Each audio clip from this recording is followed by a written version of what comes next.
Thank you. Senator Lujan. Thank you, Mr. Chairman, and to our ranking member for holding this hearing today. In 2024, New Mexico exported over $10.5 billion worth of goods, up from less than $5 billion the year before.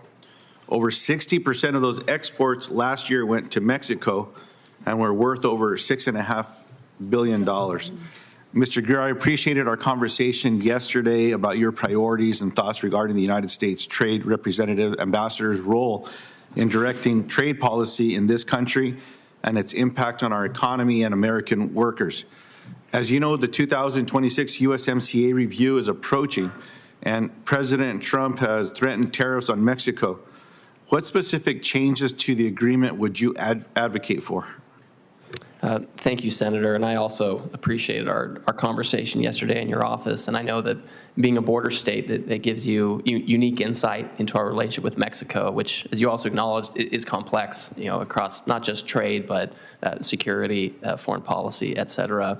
As we enter into this process of taking a second look at USMCA, which again was built into the process deliberately by the administration and Congress to make sure that the agreement remains relevant and beneficial to Americans, I think we need to look closely at things like the rules of origin to make sure that third countries or foreign countries of concern are not inadvertently or deliberately benefiting or free riding on the agreement at the expense of America and our trading partners. I want to make sure that the type of market access we've secured in Canada and Mexico are things that are actually acted upon. We all know we have issues with Canada dairy, corn into Mexico. We have issues with energy in Mexico. These are things where our trading partners need to be held accountable, and it's important for the political and economic sustainability of that agreement and our trade relationships with Canada and Mexico that these issues be addressed and be addressed in a timely way. Are there any specific changes that you could name today, Mr. Greer, former Chief of Staff, USTR, under the previous Trump administration? You were instrumental in the drafting and negotiating of these documents. You're one of the few people that has intimate knowledge about these documents. Maybe most well-versed. Are there any changes that you would point to that you would change?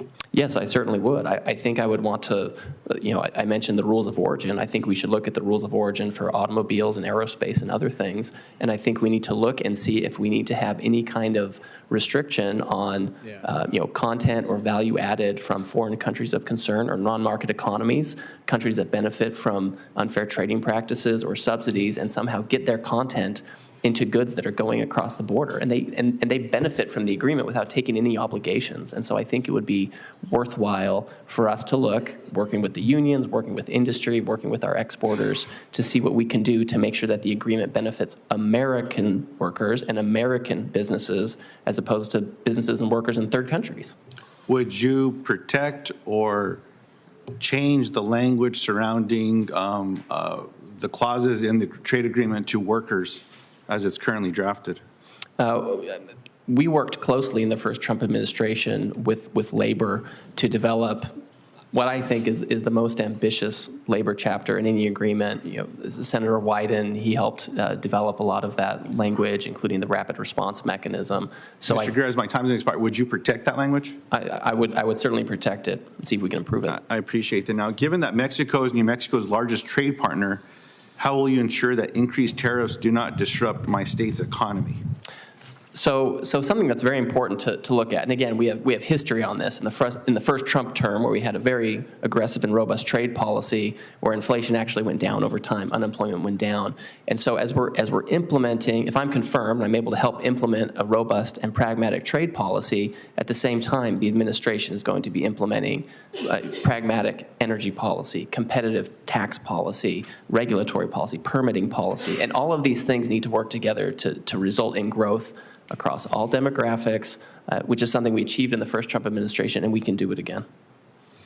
Not to oversimplify, but trickle-down economics will help my state? because of the president's approach to the economy if these tariffs are enacted? Oh, Senator, I don't believe at all that it's trickled down. These are the kinds of, whether it's tariffs or market opening, these are benefits that go directly to workers who are working on the line in factory or people who are working at a farm and are going to export this. This is broad-based growth. This is how it happened in the first Trump term. There was broad wage and income growth across demographics, and I think that's the kind of growth we want to have. Mr. Greer, can I get your commitment that if these tariffs negatively impact the businesses in New Mexico, that I have your word to get that corrected? Well, Senator, I want to hear from you on what those impacts are and what we can do to make sure that they are able to benefit from the growth. I believe your word to be good. Do I have your word that I can count on you to make sure that New Mexico's businesses don't get hurt by these threatened tariffs? Senator, I want to make sure that they don't. I can't guarantee economic outcomes, but we can create incentives that are designed to benefit workers and the business they work for.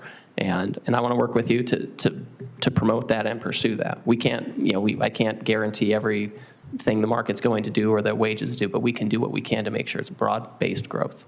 I yield back, Mr. Chairman. Thank you. Senator Black.